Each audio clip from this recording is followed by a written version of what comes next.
You take control to live life with a new perspective, living your best life every day.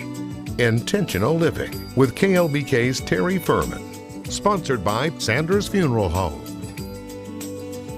Pure happiness. What is that? Now, according to Aristotle, happiness consists in achieving, through the course of a whole lifetime, all the goods, health, wealth, knowledge, friends, etc., that lead to the perfection of human nature and to the enrichment of life.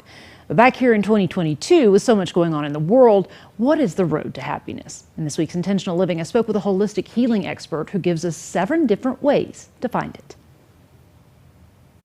Just really bringing people's attention back to the fact that if you're not feeling good on the inside and everything in your life is working or not working, you're not fully having what you could be having, which is a thriving, fulfilled life. Holistic healing expert Coyote Joseph explains how we achieve this fulfillment. The answer is that it all does come from within, but there's a lot of science to back that. It's about maintaining a certain state.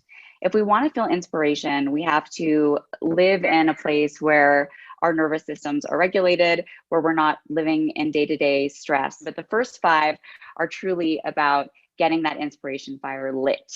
So the first tip is very simple and might sound almost cliche, but it is so important. And that is to do what you love. And there's not just research, but there is actual science behind this, which leads us to tip number 2 today, which is do activities that get your brain out of high beta, which is the brainwave state associated with stress, and instead get your brain into gamma. So this is where good ideas, new thinking, and inspiration really live. So some of these activities are yoga, taking long hot showers, which is why people say I have all my best ideas in the shower. There's actually science behind that.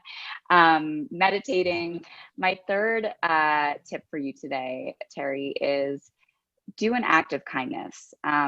Studies have shown that giving to others elevates levels of dopamine in the brain and instantly boosts those good feeling brainwave states we're talking about. So it's just an instant pick me up.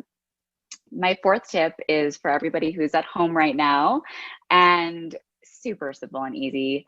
I love TED Talks. Basically, you can go to YouTube and just type in TED Talk plus any subject that you're interested in, and you're going to get a very wonderful array of information to choose from. And all the TED Talks are succinct and done by experts. And it's just an amazing place to go get some inspiration when you're hungry for it. Number 5 today is my final tip on how to actually spark inspiration versus my last 2 tips, which are about maintaining it.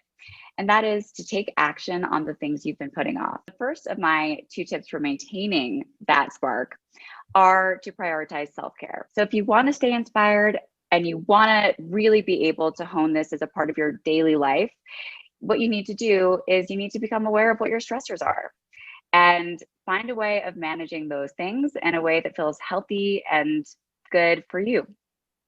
The 7th tip, really learn about mindset and how mindset affects absolutely everything that we do.